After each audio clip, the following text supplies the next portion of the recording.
people will ask me what is the very best steak to buy, and I suggest that they buy a porterhouse USDA Prime, because with a porterhouse, actually there's two steaks in one.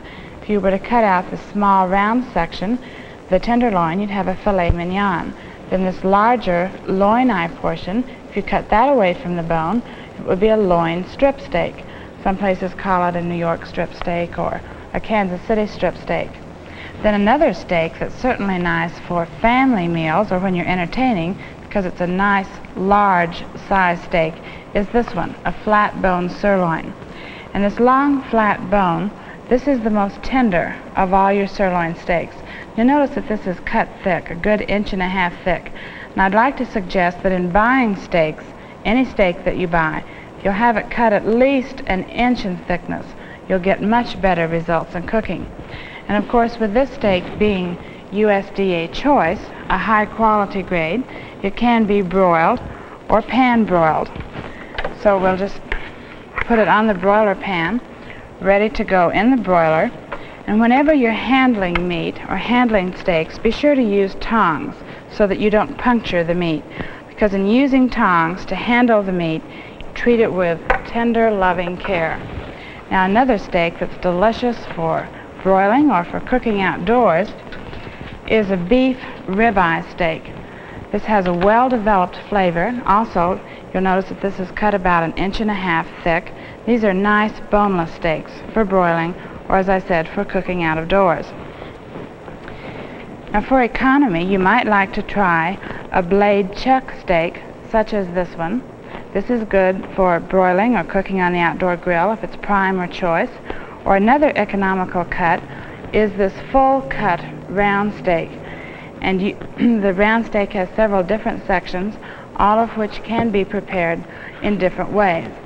And you can select in prime or choice.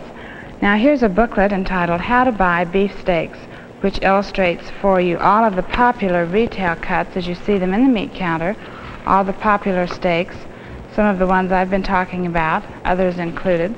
You can request a single free copy of the booklet by writing to Agriculture TV, Washington, D.C., zip code 20250. Now, if you select wisely and prepare your steaks properly, you'll be assured of delectable, sizzling steaks, just like this one in the broiler.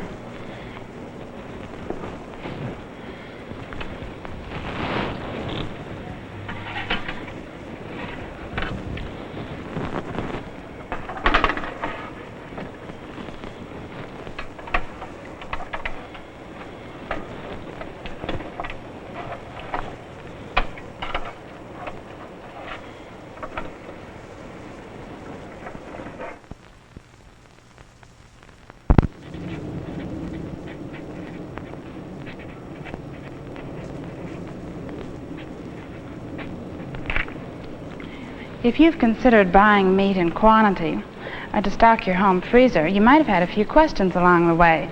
And there are basic considerations to make in buying for a freezer.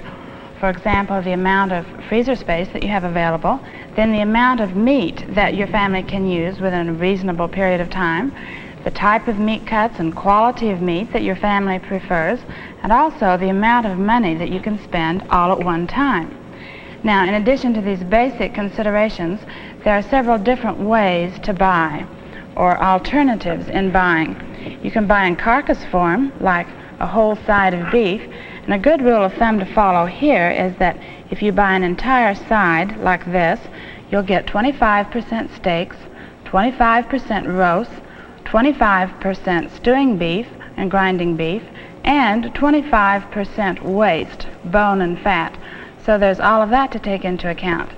Then if you'd like to buy just a hind quarter, this section of the side of beef, you'll get some of the more tender cuts like porterhouse steak and sirloin steak, but this will cost about 15 to 20 cents per pound more than this portion, the forequarter. Now the forequarter has the delectable rib roast, but it also has some of the less tender cuts like the chuck, which takes up about 50% of the forequarter. So there are all of these considerations to make in buying a forequarter or in buying a hindquarter. Then if you're limited on freezer space, you may wish to consider buying by wholesale cut. And by wholesale cut, for example, here's a beef short loin where you get your porterhouse, T-bone, and club steaks. Or another wholesale cut would be a pork loin. You can have pork chops or pork loin roast cut just as you wish. Or how about a leg of lamb or a couple of legs of lamb? Have the sirloin chops cut off the leg and use the remaining portion of the leg for a leg of lamb roast. So you can buy in carcass form, you can buy by wholesale cut, and then there's another alternative to consider, and that's buying retail cuts. Very often the supermarkets will have specials on various retail cuts, and you can buy according to family preference. You can buy different steaks when they're on special at the supermarket, or there are always delicious roasts that are on special from time to time that you can buy for your family, like this beautiful beef rib roast. And there are certain guidelines on your meat cuts to help you in buying. For example, your round inspection stamp, which assures you of a wholesome meat product, then the USDA quality grade stamp that tells you you're buying a certain degree of quality. Then there's a yield grade stamp that tells you the percentage of usable lean meat in a carcass. So it's very important to know about the stamps on the meat cuts to help you as guidelines in buying. In fact, there's so much to know in buying for a freezer. There's so many factors to consider. And the U.S. Department of Agriculture has published a booklet entitled How to Buy Meat for Your Freezer. It's a very helpful and informative booklet. It covers beef, pork, and lamb, has identification charts of all three, and even has a chart to show you how to figure the retail value and compare the cost with retail prices. And you can write for a single free copy of the booklet by requesting it from Agriculture TV, Washington, D.C., zip code 20250. As I say, it's a very informative booklet, and I hope you'll send for it.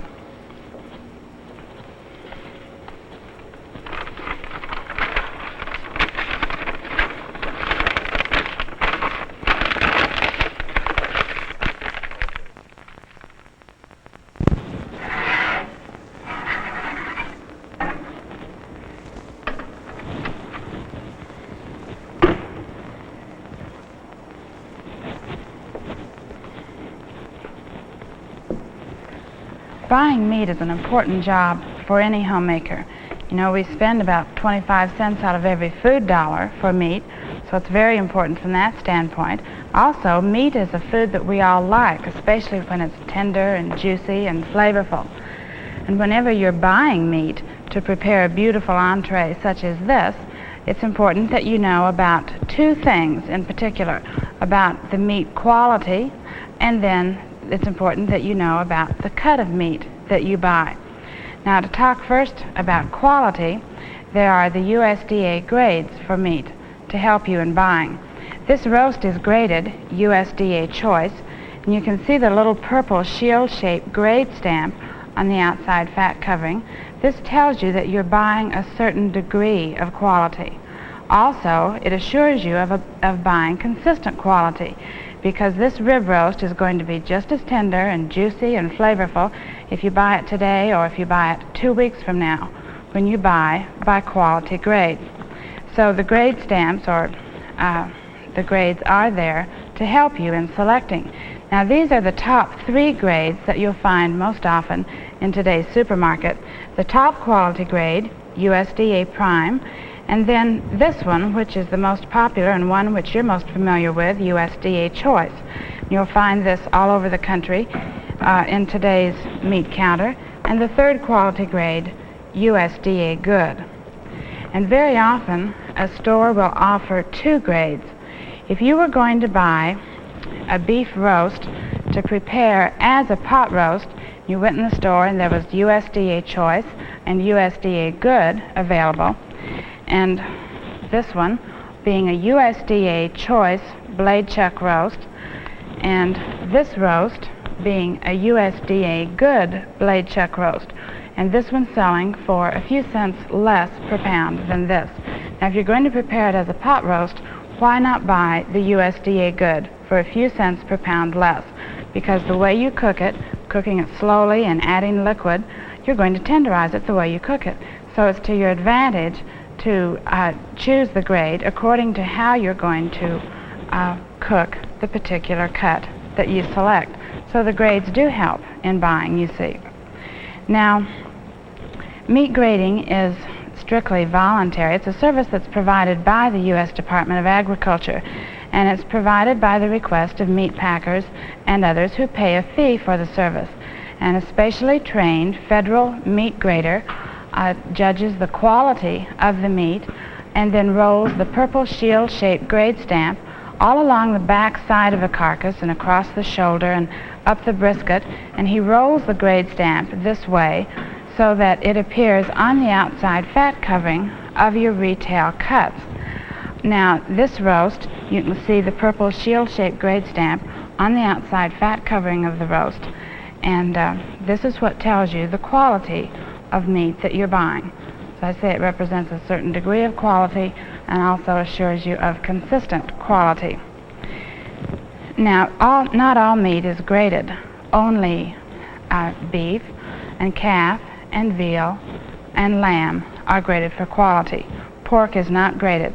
Now, in addition, it's important to know the various cuts of meat that you buy and how to properly prepare them, because the cuts will vary within the animal. For example, in a side of beef, you have the more tender cuts along the center back portion of the side of beef, and then in this front section, the chuck, you have your shoulder and blade cuts, which are less tender, and then in the back section, in the round, you have your round steak and sirloin tip roast, also less tender. So you have to prepare according to cut, and as I say, the cuts will vary in tenderness within one animal or within a side of beef. Now, there are booklets to help you that have been published by the U.S. Department of Agriculture, one entitled How to Buy Beef Roast, the other How to Buy Beef Steaks. And in each of these booklets, there's an identification chart in the center fold, illustrates all of the popular retail cuts just as you see them in the meat counter. And you can write for your single free copy of each, write to Steaks and Roasts, Agriculture TV, Washington, D.C., zip code 20250. And you'll find, with the help of these booklets, that you'll be a much wiser shopper at the meat counter, and you can serve your meat cuts with pride.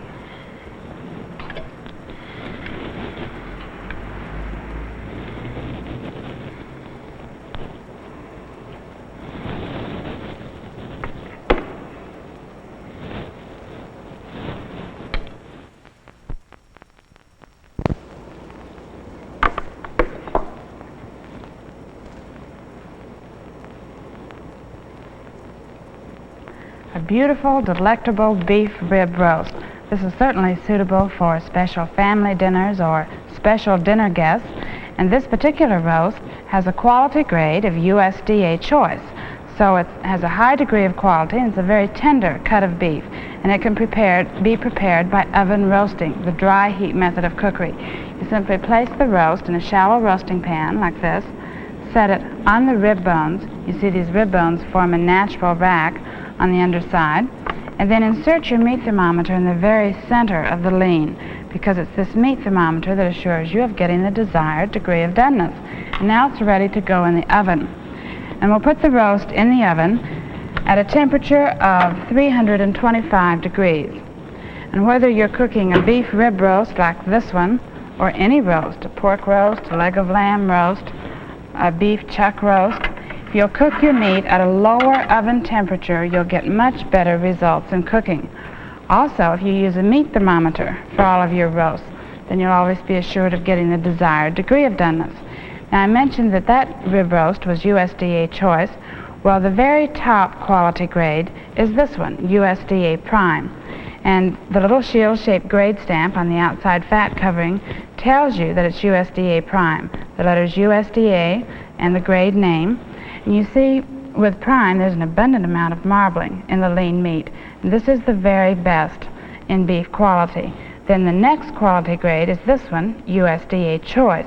Also a high quality grade, I might add, and this is what you find most often in the supermarket. But each one of these grades represent a distinct level of quality.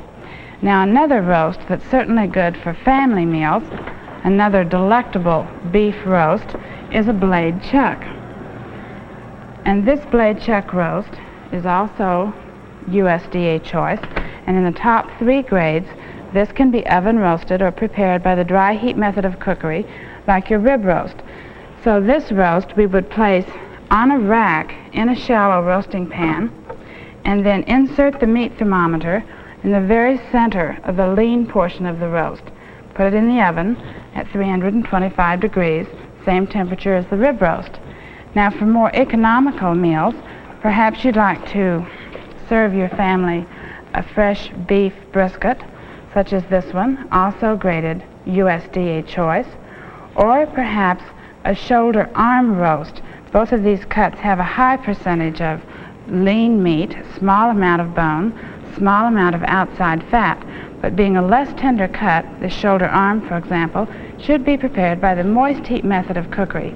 You put it in a roasting pan on a rack, and then add liquid.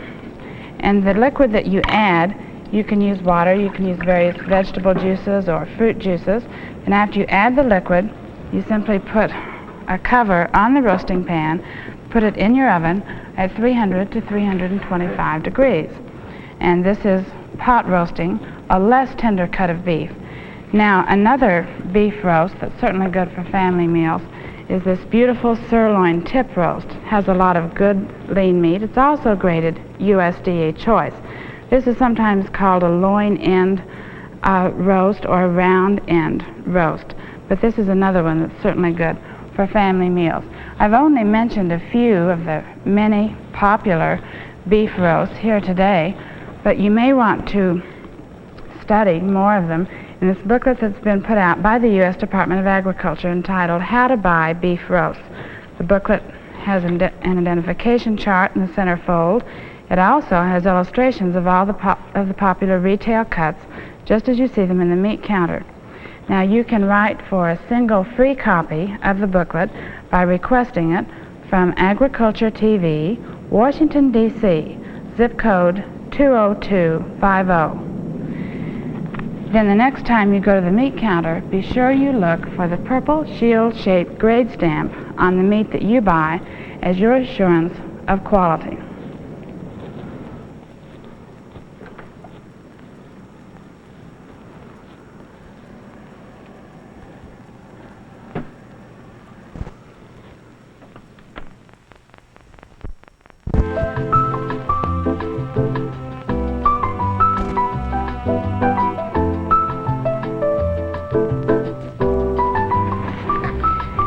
You know, it's easy to be popular when you serve your family steak, but the real trick is to be economical as well.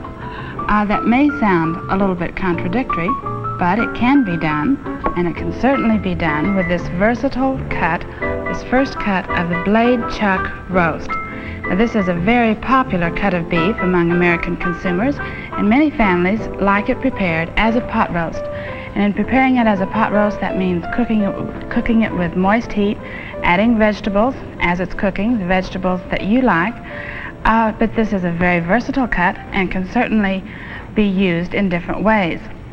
Like most all of the beef that I buy, this roast is USDA choice, and USDA choice, this little purple shield-shaped grade stamp on the outside fat covering, represents a certain level of quality. Now, for a very special occasion, if I wanted the ultimate in quality, then I would select USDA Prime, which is the top quality grade. Or if I wanted to pot roast it like this, or cut it all up into stewing beef and make a nice beef stew, then I would select USDA Good, the next quality grade below USDA Choice. You know, beef grading is a voluntary service of the U.S. Department of Agriculture's Consumer and Marketing Service, and almost all of the beef that you buy in the retail meat counter is graded for quality. Two, of using this versatile cut, let me show you where it comes from in a side of beef. The first cut of the blade chuck is right next to the rib. A very tender ribeye section in the rib extends into the front of the blade chuck. And you can see with these actual meat cuts, your rib and this very tender ribeye section, where you get your tender broilable ribeye steaks, and it extends into this first part of the chuck. So in selecting this particular roast, that's what you want to ask for, the first cut of a blade chuck roast. Now it's very easy to cut this. The first thing you want to do is simply remove the rib bone along the back side. You want to cut it as close to the bone as possible. And then right next to the rib bone is this very tender ribeye section. And this is where you get your boneless, broilable, and very tender steaks.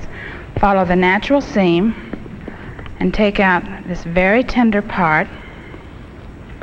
Then let me turn this over and show you how it looks, just like that.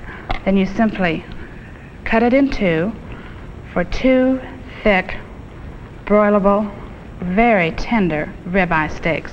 Now this section of the roast, this is the less tender part of the roast, and it can be prepared as a small pot roast, or you could cut it up into stew for stewing beef. Now with this entire cut, let me show you what I did very quickly.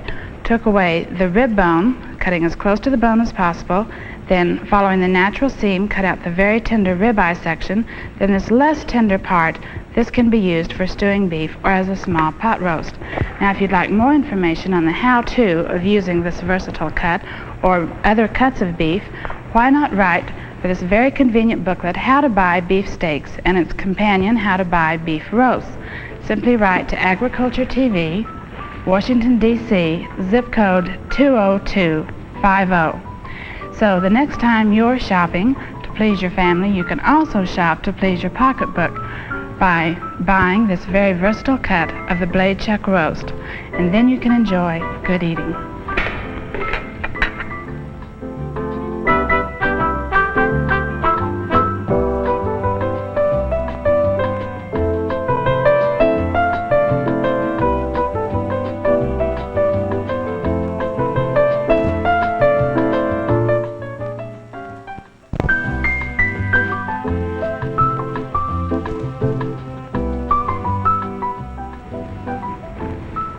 Beautiful, isn't it? You know, a steak like this should be labeled handle with care. And handle with care means just the right amount of cooking, the right amount of time in the broiler or cooking over charcoal, and also just the right amount of seasoning. Well, the shield-shaped quality grade mark, its USDA choice stamp, on this sirloin steak speaks of a history of caring. Because to qualify for the choice grade, this beef came from a young, well-fed and well-cared-for beef animal. Also, to qualify to be graded for quality, it first had to be inspected for wholesomeness. Now, this quality grade stamp represents a certain level of quality. Also, it assures you of buying consistent quality. And almost all the beef that you find in the retail meat case today is graded for quality. You see, grading is a voluntary service of the USDA's Consumer and Marketing Service. Well, this sirloin steak is USDA choice, but if I wanted to select a sirloin for a very special occasion, then I'd select the top quality grade, USDA Prime, a sirloin such as this one. And as I just mentioned, each one of these quality grades represents a distinct level of quality. Now, one other variation to the sirloin is this top sirloin. It's a boneless cut, and very often you'll find top sirloin merchandised in the meat counter just as you see it here. Also, it might be a little bit higher priced per pound. It's a very tender, very boneless cut, and it's one variation of the sirloin steak. Now, one other point about selection of your steak, be sure that you get it cut at least an inch thick, preferably 1.25 inches to 1.5 inches. This particular steak is 1.5 inches thick, and as large as it is, would easily serve 5 to 7 people. Now, if you had it cut, say, 2 inches thick, then it would serve up to 8 adults. And a sirloin steak this size is certainly nice for a very special dinner party, or if you're having a special family dinner, because it's such a nice, large, convenient size. Now, to broil the steak, you simply put it on the rack in your broiling pan, and then be sure to judge the distance between the top of the steak, the surface, and your element of heat. Now, a steak like this is about 1.5 inches thick, and we'd want about 3 inches between the top and the surface of heat. A good rule of thumb for every inch of thickness between the top of the steak and your source of heat. And now it's ready to go in the broiler.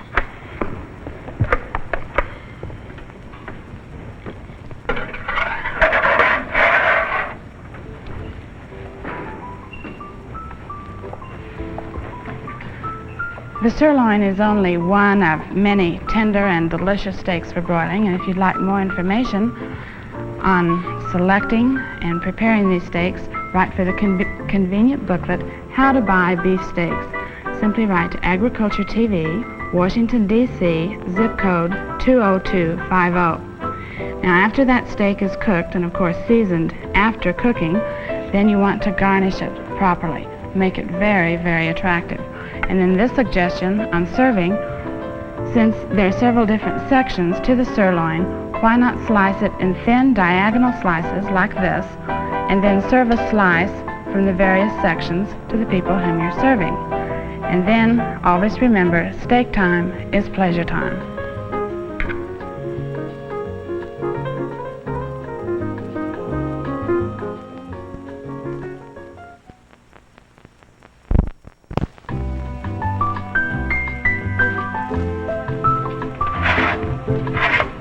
My guests will really like that.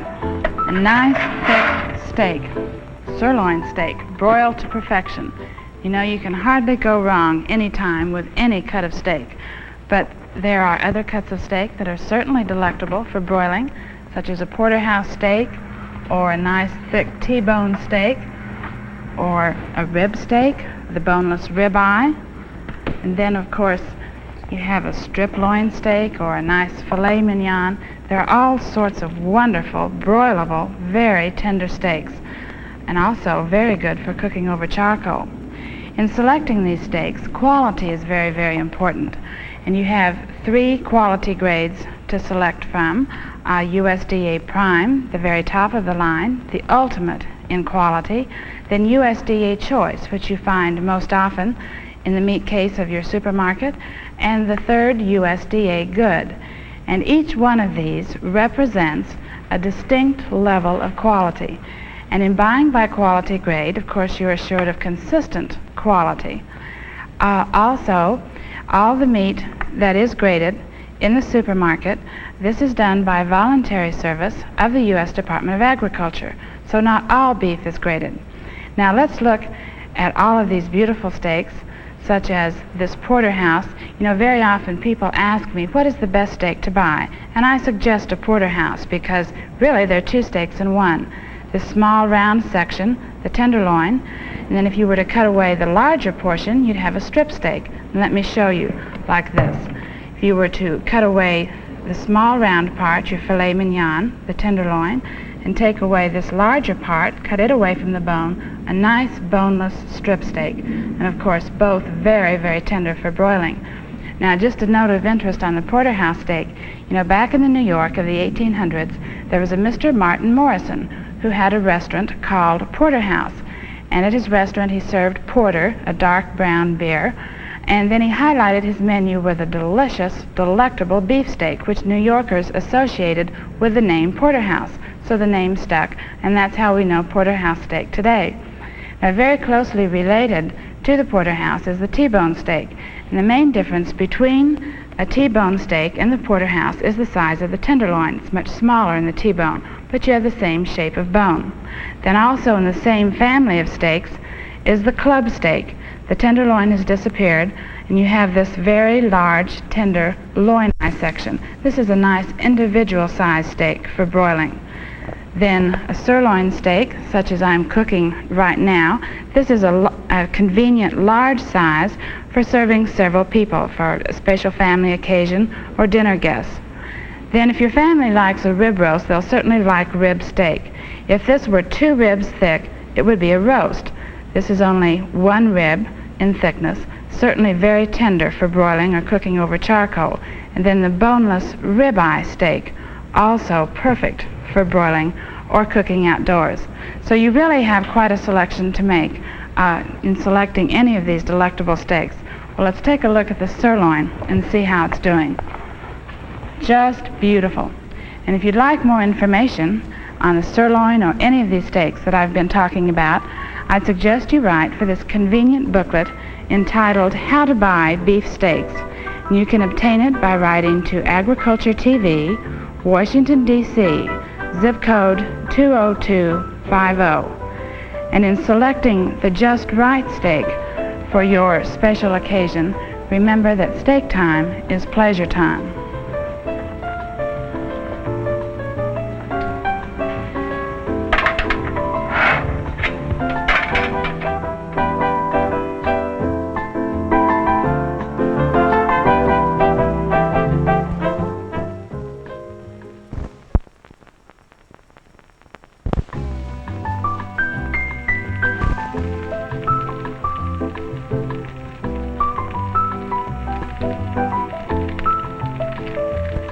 For menu variety and a change of pace, your friends and family will welcome broiled lamb, especially if you have nice, thick, juicy rib chops like these.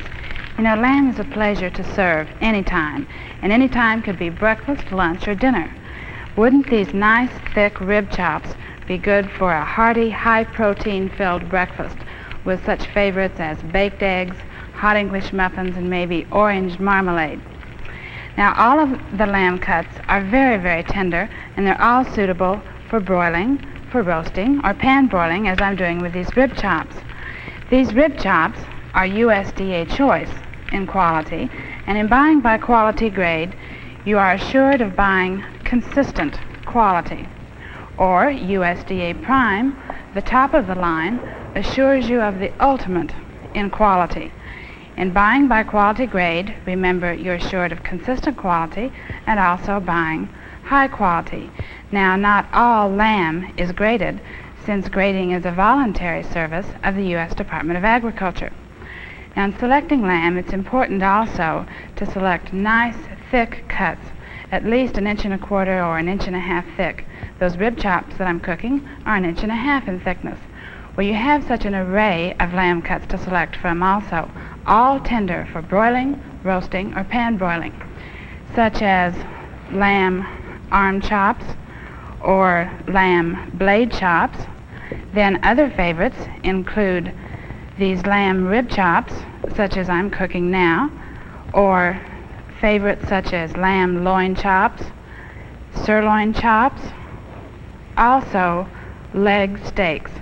And all of these cuts are certainly suitable for broiling, pan broiling, or any of these would be suitable for roasting.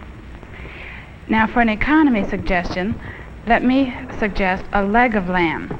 This is an entire leg with the sirloin on, and you can simply ask your meat man to slice your sirloin chops at least 1 inch thick off the end of this leg.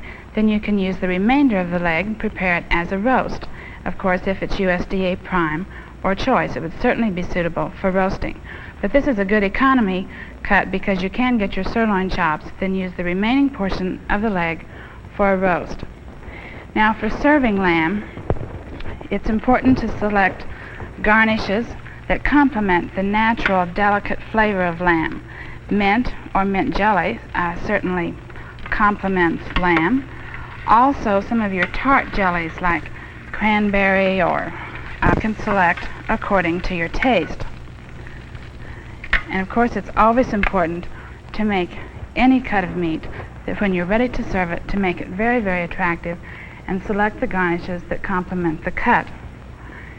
Whenever you're buying lamb, remember that you will certainly add variety to your menu, and also remember to ask for nice, thick cuts of lamb. Also, look for this quality shield-shaped grade mark. It's just a good way to be sure of buying consistent quality.